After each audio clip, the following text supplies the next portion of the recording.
तो दोस्तों स्वागत है आप सभी का हमारे चैनल की एक और कमाल की वीडियो के अंदर। जैसा कि आप सभी ये जानते हैं कि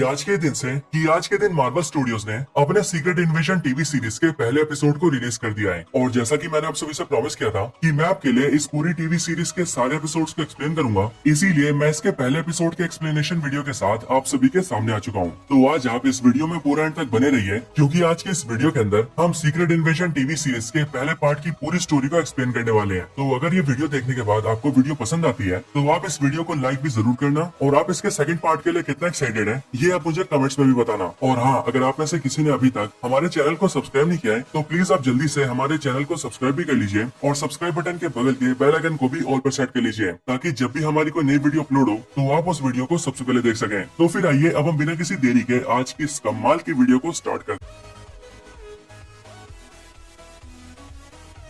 तो इस एपिसोड की स्टार्टिंग होती है रशिया के मॉस्को सिटी से, जहां पर हम ये देखते हैं कि एजेंट रॉस बहुत तेजी में चलकर कहीं पर जा रहा होता है। और वैसे आप सभी ने एजेंट रॉस को देखकर ये पहचान ही लिया होगा कि ये वही कैरेक्टर है जिसे हम सभी ने आखिरी बार Black Panther Wakanda Forever movie में देखा था। एजेंट रॉस फोन पर किसी से कहता है कि वो उसके बहुत करीब है और इसीलिए वो बहुत ही जल्द उससे मिलने आ रहा है। इसके बाद ही एजेंट रॉस एक अनजान सी बिल्डिंग के एक रूम में घुसता है, जहां पर आने के बाद हमें पता लगता है कि वहां पर एक दूसरा एजेंट जिसका नाम एजेंट प्रेस्कॉट होता है, वो एजेंट रॉस का इंतजार कर रहा होता है। और जब एजेंट रॉस उसके पास उससे मिलने आता है तब वो एजेंट रॉस को बताता है कि हमारी पूरी दुनिया के ऊपर एक बहुत बड़ा खतरा आ चुका है, एक ऐसा खतरा जिसे अगर रोका नहीं गया तो उससे पूरी दुनिया खत्म हो सकती है। एजेंट प्रेस्कॉट एजेंट रॉस को बताता है कि हमारी दुनिया के अंदर बहुत सारे क्राइम्स बढ़ रहे हैं और अभी सिर्फ एक साल के अंदर पूरी दुनिया में 5 बड़े बड़े टेरर अटैक्स हो चुके हैं। पर यह सुनकर एजेंट रॉस उससे कहता है कि ये सब होना तो बहुत नॉर्मल बात है और पूरी दुनिया में ये सब होता ही रहता है। लेकिन फिर ये सुनते ही एजेंट प्रेस्कॉट उसे बताता है कि सबसे कमाल की बात ये है कि ये सारी चीजें ह्यूमंस नहीं बल्कि स्क्रल्स कर रहे हैं। इसके आगे एजेंट प्रेस्कॉट उसे बताता है कि वो काफी टाइम से एक खुफिया टेरर ग्रुप के ऊपर रिसर्च कर रहा था और उसकी सारी एक्टिविटीज को मॉनिटर कर रहा था। लेकिन अपने काम के दौरान ही उसे पता लगा कि उस आतंकवादी ग्रुप के मेंबर्स असल में स्क्रल्स हैं और वो इंसानों की शक्ल लेकर दुनिया के अंदर तबाही मचा रहे हैं। ये सब सुनने के बाद एजेंट रॉस उससे पूछता है कि आखिर स्क्रल्स ये सब कर क्यों रहे हैं, जिस पर एजेंट प्रेस्कॉट उसे बताता है कि आज से लगभग 30 साल पहले स्क्रल्स ने हमारी दुनिया के अंदर आना शुरू किया था और उनके यहाँ आने का रीजन थी कैप्टन मार्वल। स्क्रल्स ने कई साल पहले अपनी दुनिया खो दी थी और इसीलिए वो एक नई दुनिया की तलाश में थे, और निक फ्यूरी और कैप्टन मार्वल ने सभी स्क्रल्स को ये भरोसा दिया कि वो स्क्रल्स के लिए एक नई दुनिया ढूंढेंगे जहाँ पर स्क्रल्स बच सके और अपनी जिंदगी को फिर से जी सके। लेकिन आज की तारीख में न ही कैप्टन मार्वल का कोई अता पता है और न ही निक फ्यूरी का, और इसीलिए अब स्क्रल्स ये चाहते हैं कि वो किसी दूसरी दुनिया पर नहीं बल्कि हमारी दुनिया यानी कि अर्थ पर ही अपना घर बसाएं और हमारे ग्रह के ऊपर कब्जा कर लें। इसके आगे एजेंट प्रेस्कॉट एजेंट रॉस को एक डिवाइस दिखाता है और उस डिवाइस को दिखाते हुए वो उससे कहता है कि स्क्रल्स एक बहुत ही बड़ा अटैक प्लान कर रहे हैं और इस डिवाइस के अंदर उनके अटैक का सबूत है। इसके बाद एजेंट रॉस उस डिवाइस के अंदर उस सबूत को देखता है और फिर वो उस सबूत को लेकर वहाँ से जाने लगता है और वो एजेंट प्रेस्कॉट से कहता है कि वो इसे निक फ्यूरी को दिखाएगा।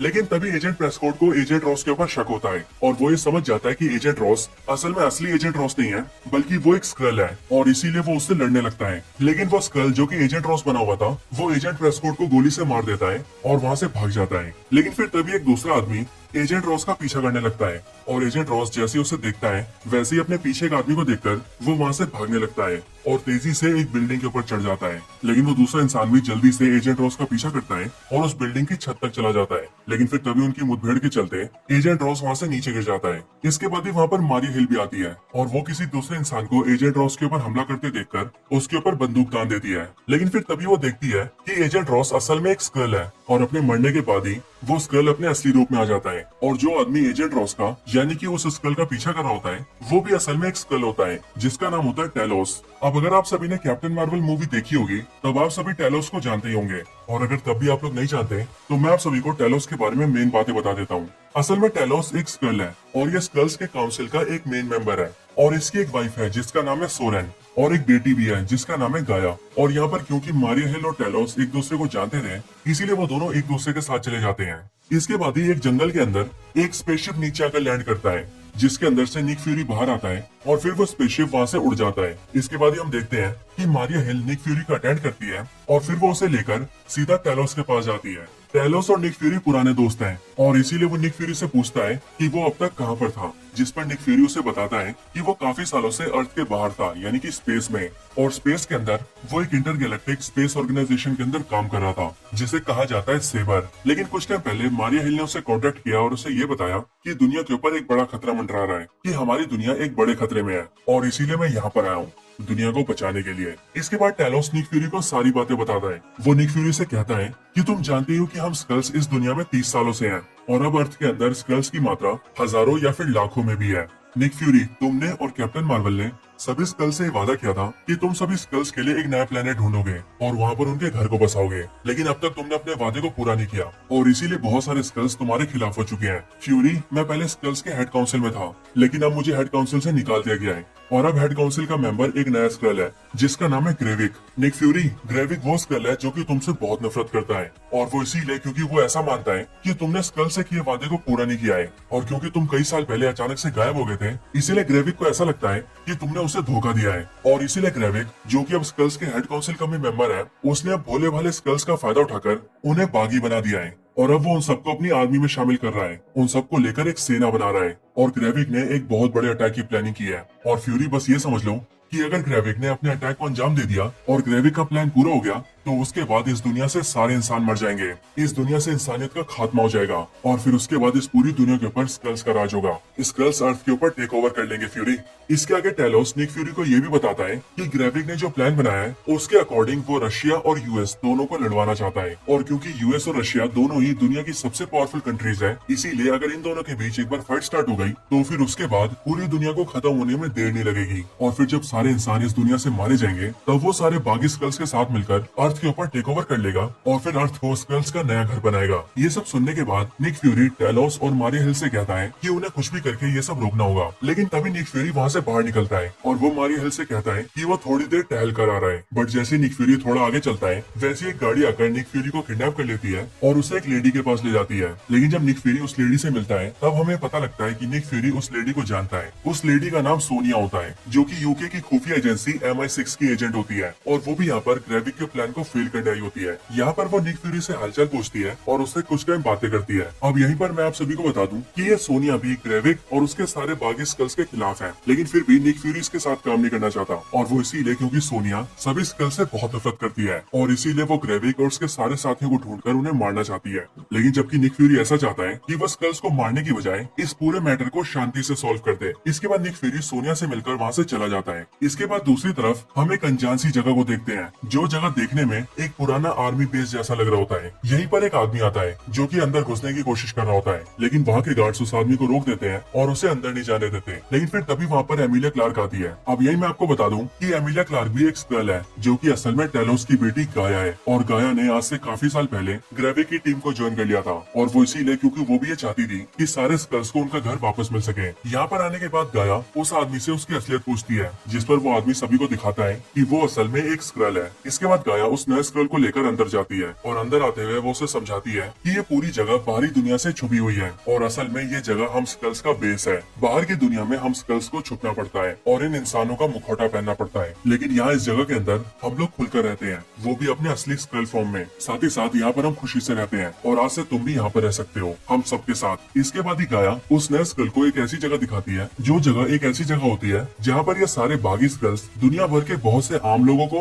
और बहुत से बड़े बड़े लोगों को जैसे कि बिजनेसमैन, पॉलिटिशियंस और इस तरह के लोगों को उठाकर लाते थे और उन्हें अपने स्कल्स के साथ एक्सचेंज कर देते थे। यानी कि स्कल्स उन सभी को किडनैप करके यहाँ पे रखते थे और उनकी जगह पर स्कल्स जाते थे। साथ ही साथ ये सारे स्कल्स उन सभी लोगों की मेमोरीज को भी कॉपी कर लेते थे ताकि वो लोग उनकी दुनिया के अंदर घुल मिल सके। इसके बाद के सीन में हम ग्रेविक को देखते हैं जो कि अपने खास आदमी के साथ बात कर रहा होता है और ग्रेविक उससे कहता है कि चाहे कुछ भी हो जाए हमें अपने प्लान को अंजाम देकर रहना है और हमारा प्लान कल से ही शुरू हो रहा है और मेरी बात को याद रखना, कल से जैसे हमारा प्लान शुरू होगा उसके बाद से हमारा प्लान तब तक नहीं रुकेगा जब तक हम अपने प्लान को पूरा न कर लें और प्लान के पूरा होने तक चाहे कोई बचे या ना बचे, लेकिन हम सबको मिलकर प्लान को पूरा करना है और इस दुनिया को स्कल्स का घर बनाना है। इसके बाद ही ग्रेविक जिस स्कल से बात कर रहा होता है वो स्कल गाया के पास आता है और वो उसे एक मिशन देता है। वो गाया से कहता है कि वो उसे एक जगह पर भेज रहा है जहाँ पर उसे एक आदमी से 2 बैग्स लेकर आने हैं और उसे उन दोनों बैग्स को सही सलामत यहाँ पर लेकर ही आना होगा। ऑर्डर मिलने के बाद गाया अपने मिशन को पूरा करने जाती है और वो मिशन के अकॉर्डिंग दोनों बैग्स को ले लेती है